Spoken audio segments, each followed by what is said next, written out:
We need to separate Musk's reasons for doing what he's doing, which I don't understand. I have to admit. I think that the guy is probably on the verge of a nervous breakdown. I think that he may need some therapy for his own purposes. If you remember the great movie Citizen Kane, when Kane starts losing it, and he wants to be not only the great distributor of news, but he also wants to be president. He wants to be senator, whatever it is, and he wants to. The only thing he didn't want to become at some point was archbishop, or the pope. So there is paranoia. So, but I don't care what.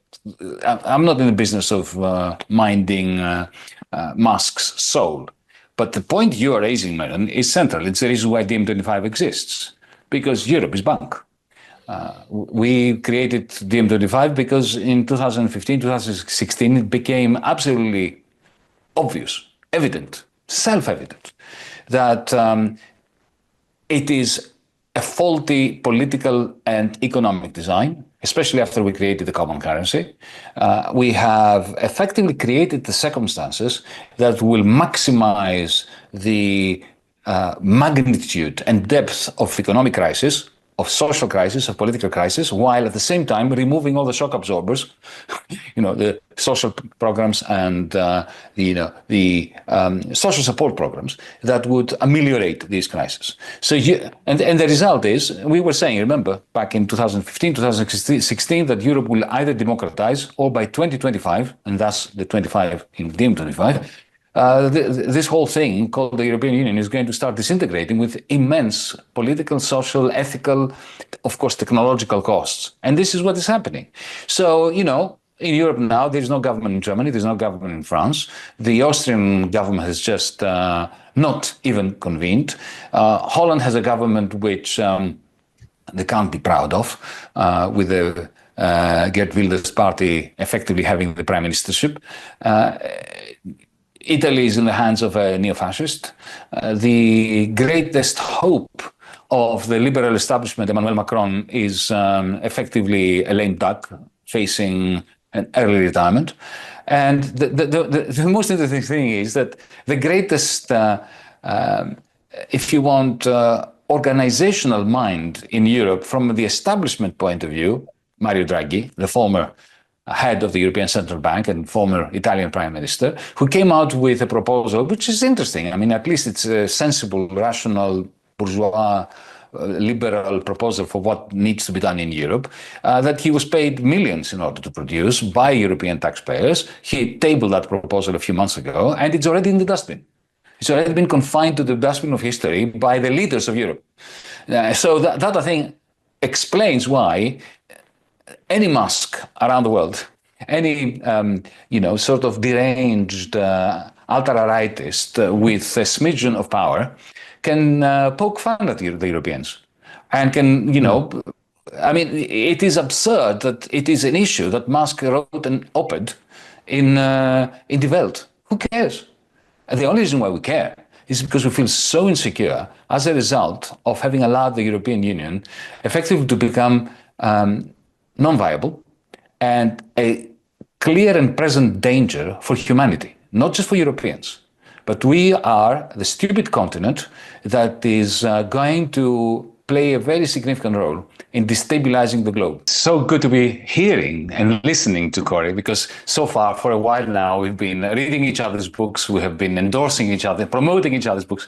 It's very good to actually be, even if it's only in 2 dimensions, through the medium of Cloud Capital.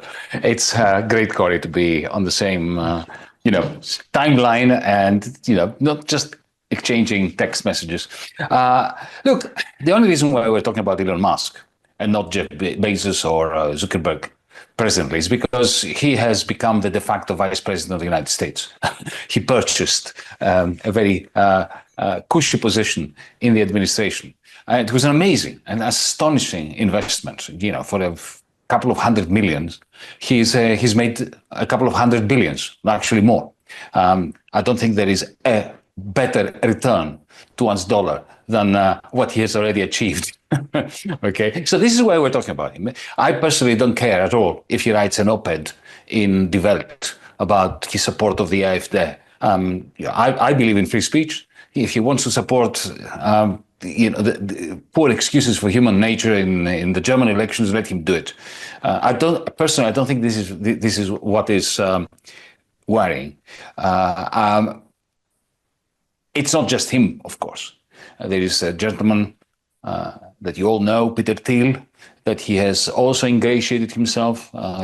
These people who have joined the Trump campaign relatively early on. Peter Thiel supplied the actual vice president, right? It was a former employee of Peter Thiel. All these things are perfectly legitimate reasons to feel sick in the stomach. When you have men, the oligarchy of tremendous wealth, with a very sordid history. Don't forget the way that they've been treating the mothers of their children, trying to impoverish them through the courts, the way they've been endorsing books that are justifying torture and laugh at the notion of human rights. The zillions that they are making from government and military, in particular procurement, the manner in which they are targeting any government program which doesn't enrich them, but it does something little in order to assist the poor. This is all nauseating stuff. More recently, we saw Giorgia Meloni, the Italian Prime Minister, visiting Miami and having a little tete-a-tete with Elon Musk. And I can tell you that one of the reasons why Elon Musk is so enamored of her and doesn't want her to be deposed, unlike Nigel Farage, that for some reason suddenly he's in his bad books. He wants, instead of giving him £100 million, he wants to depose him from the leadership of the Reform UK party. Well, the reason is that Meloni has effectively offered him the opportunity of having the Italian state move away from IRIS-2, the satellite network that the European Union was planning to create in competition with Starlink. And that is a reason to be extremely worried when you have such deals being concocted in Mar-a-Lago between the Italian neo-fascist prime minister and Elon Musk. I don't need to add any adjectives to him. But having said all that, and let me just add one more thing. He's not a free speech absolutist. He's an absolutist. He's a totalitarian. But I don't think he cares about free speech unless it is his own free speech. He supposedly he's supporting Tommy Robinson's free speech, and the fact that Tommy Robinson is in prison for contempt of court, for actually lying about a Syrian refugee, in court and outside of court.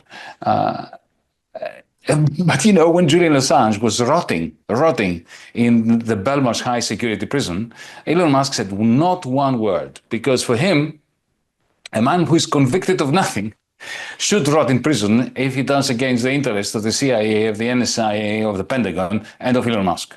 So give it a rest, Elon. You don't give a damn about freedom of speech and freedom of expression, especially for the free press. But the point of now I'm going to play, to some extent, devil's advocate in actually arguing that there isn't. We need to ask ourselves what is really new about this, because many people are pretending that what is happening with Musk, with Thiel, and with the other members of the brotherhood of the oligarchy, that this is something really new. Well, is it? Is it really new? I mean, yes, but not for the reasons that most journalists of the liberal establishment press tell us.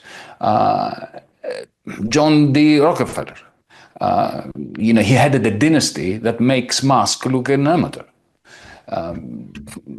Henry Ford, he bought newspapers and canvassed and effectively forced municipalities to rip out tramways and to replace them with Ford automobiles and buses.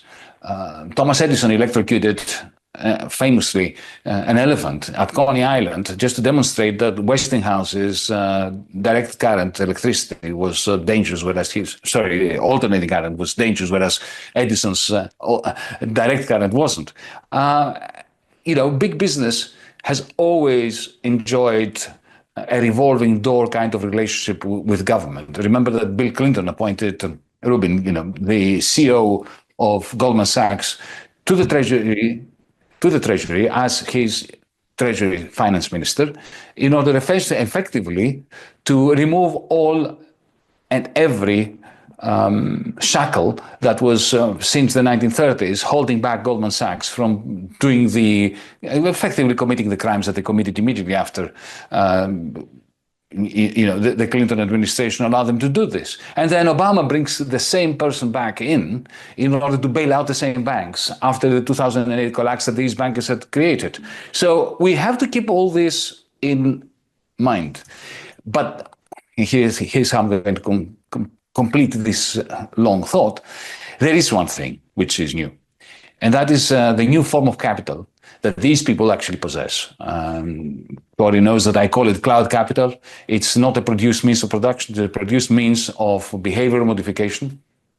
And that gives them, it's effectively a new hyper weapon, which these broligarchs, these cloudalists as I call them, or techno-feudal barons or lords, they possess, which, a Henry Ford, a Thomas Edison, a Westinghouse, a Rockefeller didn't. And unless we understand the manner in which this new form of capital, which I call cloud capital, operates, and the way that it usurps markets, it replaces them, it replaces profit with rent, it effectively turns cloud capital, into a gigantic parasite, which is 100 times, 1,000,000 times bigger than the organism on which it is parasitic. The organism is traditional capitalism, and of course the labor force, and of course the surplus value that these workers produce. We need to understand that, because this new hyper weapon of the lords of big tech, of the Musks of the world, and not just Musk, Gates, Google, don't forget them, right? Even though they are Democrats, they've always been in this game, and they are already in the inner circle of Trump, or they will be very soon. It is important to home in on the political economy of the phenomenon of which Musk is simply an epiphenomenon. Yes, absolutely. But first, let me also say that, you see, Musk has succeeded in making us talk about him. And not talk about Jeff Bezos, who is a far more scary figure for me, and a greater menace to the world. And not just him, right? But Thiel, Google, and so on. Zuckerberg, what happened? Have we forgotten about Zuckerberg and Cambridge Analytica and Facebook and all that, and Instagram? So he succeeded. And one of the reasons why he bought Twitter was because he didn't have that much cloud capital. His enterprises were cutting edge, SpaceX and Tesla and so on, but they were very old-fashioned. They were producing all type of terrestrial capital, even if some of it went up in space. Let me now answer our viewers' point, which I think goes to the heart of it. And it also connects with another question that we had in the chat on YouTube. Is it any different to a monopoly? Is this different to standard monopoly capitalism? Why can't we regulate big tech in the way that Teddy Roosevelt regulated and broke up Standard Oil and Rockefeller's enterprises? There is a difference, and the difference is that from where I'm standing, take Amazon for instance. It's not a monopoly, folks. It's not even a marketplace. It is a trading platform on which you will find, hundreds of thousands at every moment in time of buyers and sellers. But it is not a market, because a market requires a degree of decentralization, even a monopoly. Imagine you go into a shopping mall which is owned by one person, and that person owns all the shops, controls everything that is there, the advertising, everything. At least you and I, you, Corey, me, Maron, we can walk around together and we can actually talk about it. We can even organize a little consumer boycott between the three of us, saying we're not going to buy from that bastard who owns the shopping mall, right? But when you're in Amazon, you can't talk to one another. Every communication, every sale, every offer, every post is regulated by a centrally planned algorithm that belongs to Jeff Bezos. So essentially, this is not a market, it's a trading place which is controlled, which, as I've written before, and Corey knows that I like to make this point, it is the wet dream of the Soviet planners, of Gosplan, of the Ministry of Economic Planning. Because what was the Ministry of Economic Planning, Gosplan, trying to do under the Soviet Union, especially after 1936?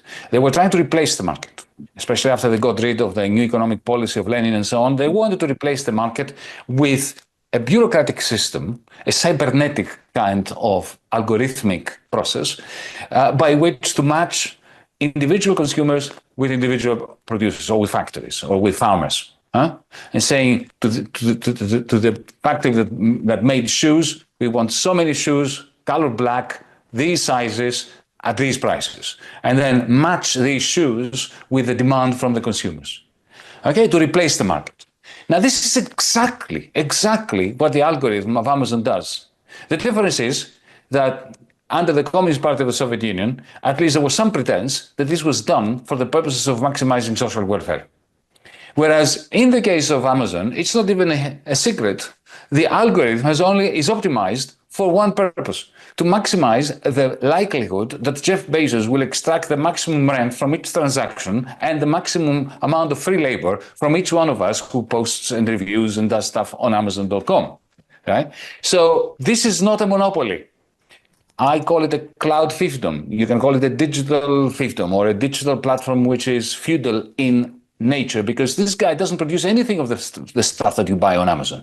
He simply charges a rent for every economic activity that's happening on that. I call it a cloud rent in order to distinguish it from a ground rent. Because a cloud rent, unlike in feudalism, requires, in order to materialize, it requires a lot of capital, but it's a cloud capital form.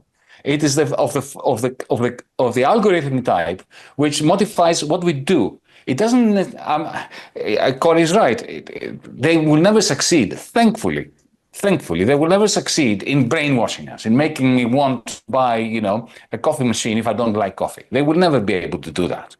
But they can modify my behavior regarding my priorities. If I want to buy an electric bicycle, I may buy it much earlier than I would have, and I will buy it from a vendor that the algorithm chooses for me for the purpose of maximizing the cloud rent of Jeff Bezos. Now, that is a unique power and one that you cannot regulate in a way that the Teddy Roosevelt administration utilized in order to regulate. So we need something very, very different here, unless we find ways of socializing the algorithm and changing property rights of the algorithm. I don't believe we can do very much in the standard New Deal social democratic European manner. Never lobby the EU ever again. I think it's a lost cause. I have a very sorry and long experience of that. I think they are lost cause. To plug your book, Corey. Oh, yeah. Lost Cause. A great sci-fi. Yeah. You should read it, folks. I have a copy of that around here somewhere. There you are. Along with, what was it, Radicalized, which was a very prescient novel regarding the killing of what's his name? The health private insurance executive. Anyway, look, the sociopath. Just plugging a couple of books by Corey. Well, thank you. Brilliant books, Corey. Well done. Because Corey is not just a political economist and theorist of the internet and acidification and all that, but he's a great novelist as well. And he keeps writing. That's really kind of you. Thank you, Yanis. Keep churning them out. I've only produced one, and I don't think I will produce them. But anyway, this one comes out on February 15th, and this is the third Martin Hench book, and there's a Kickstarter to pre-order it right now. It's from Macmillan, but these Kickstarters are really helpful. I launched it about an hour ago, maybe 2 hours now, and it is, where is it sitting at? I think about $30,000. So it's doing quite well. I can paste the URL into the chat here. And we'll put it on our site. But let me now slightly disagree with you about Europe in particular.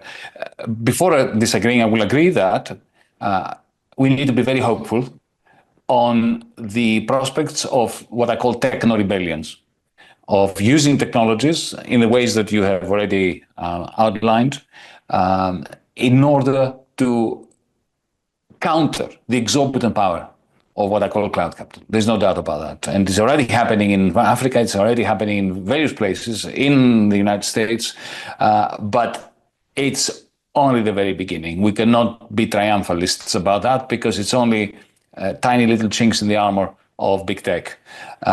On the question of Europe, you will allow me to say that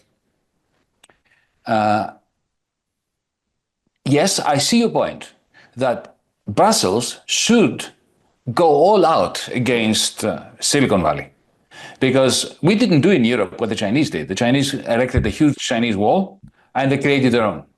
We don't have our own. We have zero European cloud capital. Even the cloud capital that emerges in Europe very quickly becomes Americanized, like Vault, for instance. It is gobbled up by Silicon Valley. So they could. They have the knowledge. They have the bureaucracy, the bureaucrats. They have the lawyers. They have the legal power to make a serious dent in the armor of Silicon Valley, but they don't do it. I was just looking at the numbers. Amazon made 55 billion euros revenues last year in 2024 across the European Union. It paid zero tax, precisely zero tax, through the Dutch double sandwich with Ireland and Caribbean islands and so on. So they could have put an end to that. There's no doubt that some of the people in Brussels wanted to put an end to that. Margrethe Vestager, whom you mentioned before, tried to put an end to that. She lost every single case in the European courts. Every single case she has lost. And the money that has been extracted from Apple, the 16 billion, which the Irish government did not want to take, they were forced to take, has already been set aside. I don't know whether you know that, not in order to build housing for the homeless in Ireland, and Ireland is a very rich country these days because of big tech, because of the tax breaks and so on. But it has a very serious social crisis, social care crisis, housing crisis, and so on. Instead of using that money that they were forced to take by the European Union, they are setting it aside in order to create electricity generation capacities for the big tech on behalf of big tech. So that is a absolute catastrophe in Europe, but more broadly, Cory, allow me to say that if you don't own your own cloud capital, you're doomed. Your powers to enforce and to regulate will wane. And don't forget that, yes, there is this is what we are trying to do as DiEM25. We're trying to harvest the anger, the rage of Europeans against this kind of peasantry in which they have been reduced to by Silicon Valley.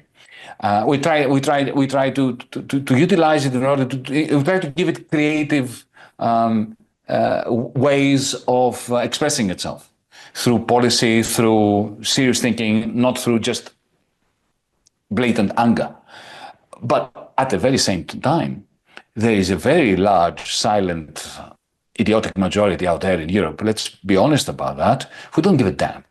For whom it is for whom Google is like the air they breathe. And if you say anything to them about regulating Google, they say they will go and fight on Google's side. We must not forget. Interoperability. You mentioned interoperability a number of times, and of course you've done a lot of great work on that. And you told me that it was before I went to China a few months ago, and I checked that you were right, that the Chinese are imposing interoperability. The Europeans could impose interoperability, and they're not doing it, and they will never do it. Because you know what? Well, there is no way they will do it. Zero probability.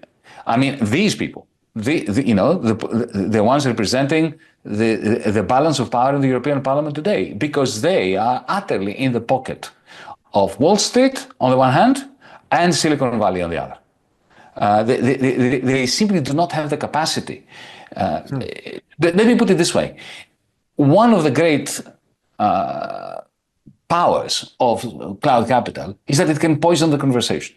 And this is something that Elon Musk tries to do single-handedly, going back to our original theme today of that particular gentleman, right? And once you poison the conversation, you can't really create a political discourse which is necessary to underpin the legislative work that is necessary in order to introduce interoperability. And, I'm becoming, even though I am libertarian to my bone, as a libertarian Marxist, to confuse people, to my bone, without creating a protective shield within which to grow your own publicly owned cloud capital, unless you can do that, and therefore create an alternative Facebook, an alternative X, an alternative Uber for that matter, that is owned by the municipality and combines Airbnb and Uber, but in a way that the algorithm is primed in favor of the well-being of the people who live there, not in favor of the owners, the private equity that owns Uber or Airbnb. Unless you do that, your powers to regulate will wane or will never be used.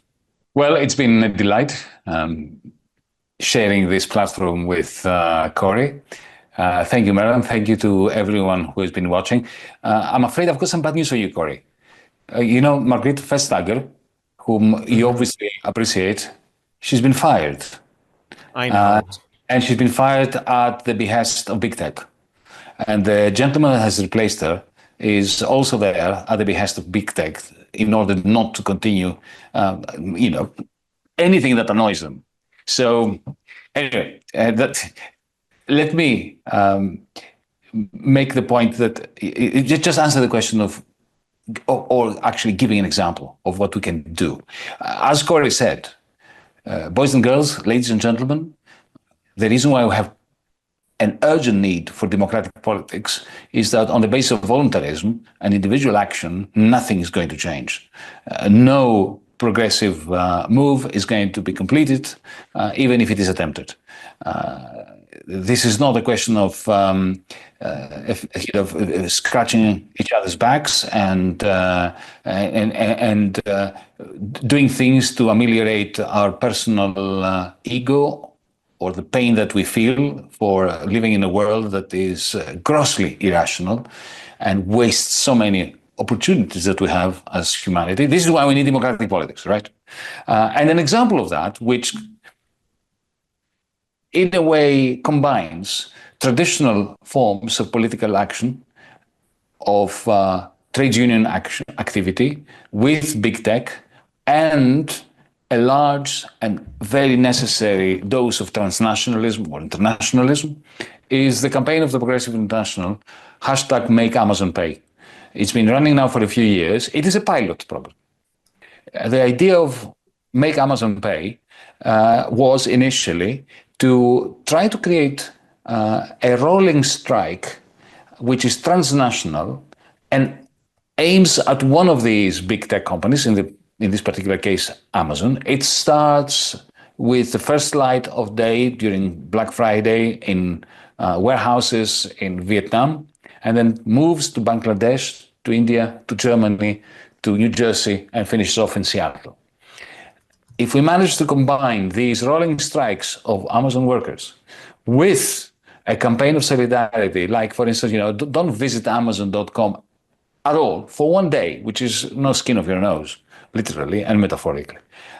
And then, use this as a pilot scheme for rolling strikes and combined strikes against big tech targets in combination with particular demands on our lawmakers for changing the rules under which these companies can extract so much value without actually producing anything except the power by which to extract those rents from us.